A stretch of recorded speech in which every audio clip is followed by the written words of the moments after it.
Covering a half-acre with hanging flowers, the oldest known wisteria in Japan is the centerpiece of this brilliantly pastel-colored flower park. Located in Tochigi, Japan, just over an hour train ride from Tokyo, is Ashikaga Flower Park. The park spans 23 acres and is home to more than 350 wisterias and other flowers. The colors vary depending on the flowering season, from pinks and purples to yellows and whites.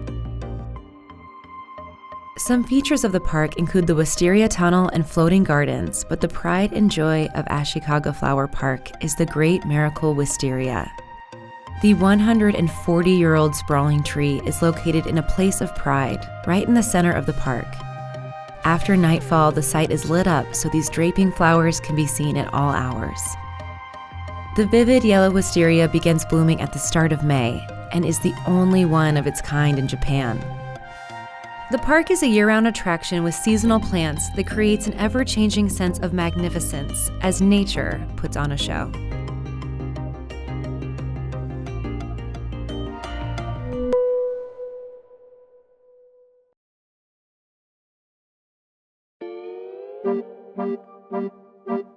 Le Moulin Jaune is a curious place. Very curious. And it all comes from the mind of a clown.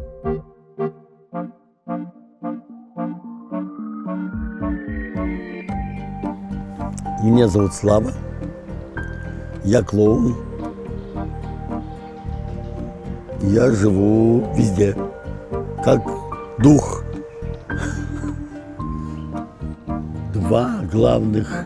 Две главные силы цирка – это удивление и восхищение. Slava is an avant-garde performance artist and one of the most recognizable clowns in the world. He grew up in communist Russia and spent his youth idolizing Charlie Chaplin. Slava revolutionized the art of clowning, moving it out of the circus and onto the stage. И потом мне надоело работать в театре, и я решил соосновать мировую академию дураков, которая сейчас имеет резиденцию в этом саду. У нас много красивых проектов, а сегодня мы решили, что самая простая тема – пикник. The Moulin Jaune is Slava's creative space, where he and his family and his Academy of Fools host open events, run workshops and rehearsals, all in his surreal Wonderland.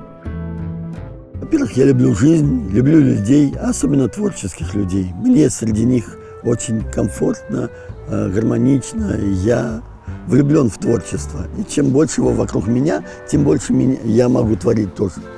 И неважно, что ты делаешь сапоги, или варишь обед, или съешь одежду, или будешь клоуном. Просто, когда ты творишь, то создаешь то, чего раньше на этом свете не было, возникает реализация твоей судьбы.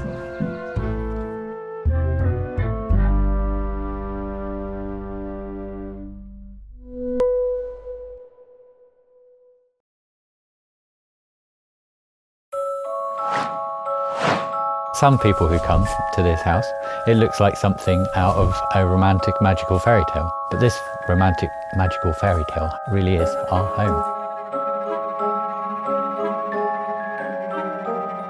I'm Jasmine. I'm Simon. And we live out in the Preseli Hills in West Wales.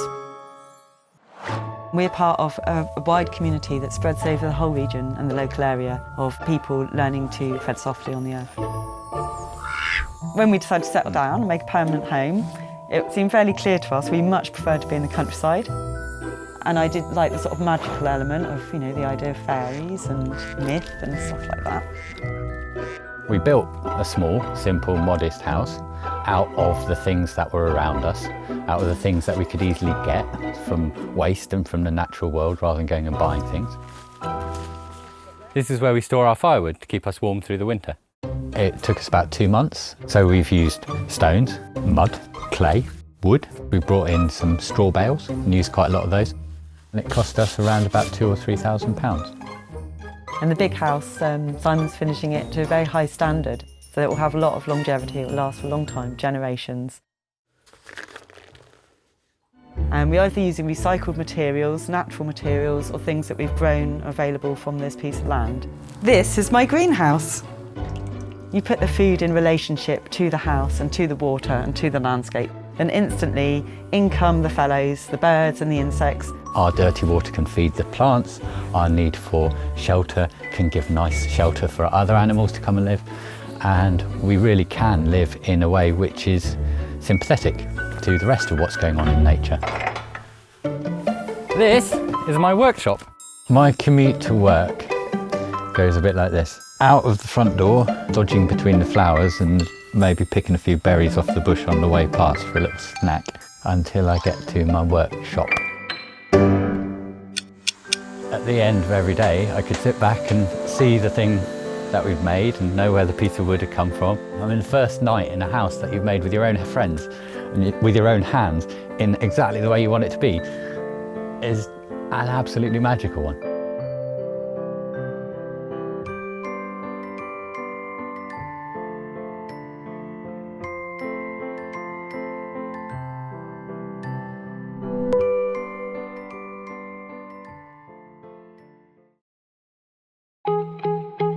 Nestled in the side of the Ural Mountains, the site of Reversible Destiny in Japan is an experience park where guests encounter the unexpected.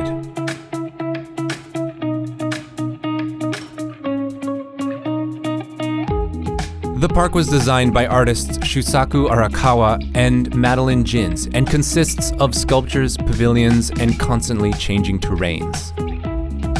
There is an intricate network of 148 paths and 24 types of plants that emphasize the changing of the season, such as cherry blossoms in the springtime and vibrant autumn leaves in the fall. Some of the attractions include the Critical Resemblance House, which has a map of Gifu Prefecture, a region of central Japan, as a rooftop, and the Reversible Destiny office that contains an uneven pastel-colored maze and a ceiling that mirrors the design of the floor. Visitors are encouraged to explore the site with the mindset of a child, to climb, be curious, and discover different visual perceptions. But because of slanting angles, steep hills, and narrow pathways, the site of Reversible Destiny offers optional helmets to ensure a safe excursion.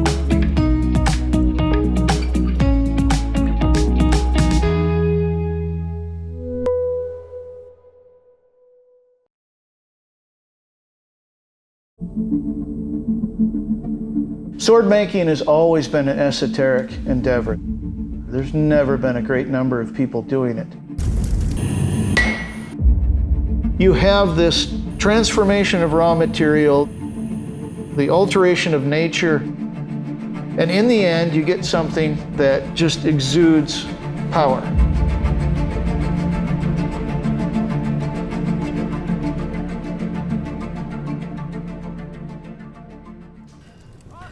This is Valyrian steel. It's my father's sword. The ancient swords on Game of Thrones, forged with Valyrian steel, were stronger and lighter than any other weapon. No one knows how they were made. In the real world, over 1,000 years ago in Viking lands, there was also a series of special swords with mysterious origins. And a blacksmith in Wisconsin tried to make one. This is an Ulfbert sword from about 850 to maybe early 1200s. In Viking-controlled lands, you had a sword that had a name inlay called Wulfbert, which roughly translates to wolf tooth or wolf bear. It's a word of power. There are only 350 known Ulfbert swords. Forged with the quality of steel that didn't emerge in Europe for another 1,000 years, no one knows exactly how they were made. I think I've come fairly close, or at least a pretty good rendition of how they made those blades. Steel is a pretty special material. We know a great deal about it, and we know almost nothing about it. So with the Ulfbert, you have a mythical steel mirrored in the Game of Thrones, where you have this steel that no one's able to reproduce, that black Valyrian steel. sword-making technology still holds a bit of alchemy, a bit of mysticism in it. We want to believe that there's something that we can't understand. There's still mysteries in steel.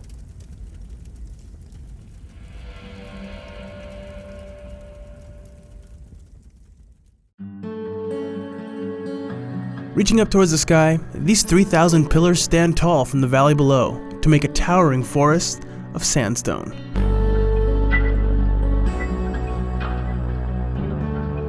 The Zhangjiajie National Forest Park is located in the West Hunan province of China and is over 600 miles away from the major cities of Shanghai and Beijing. Fans of James Cameron's Avatar may find these rock pillars familiar.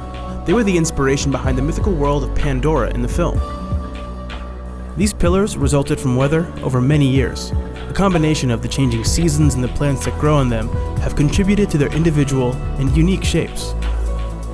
Although the seasons change, the weather is moist all year round, which results in dense foliage. In fact, 98% of the park is covered in vegetation. There are hiking trails available to see this incredible forest. However, as James Cameron knows, nothing compares to experiencing it from the sky.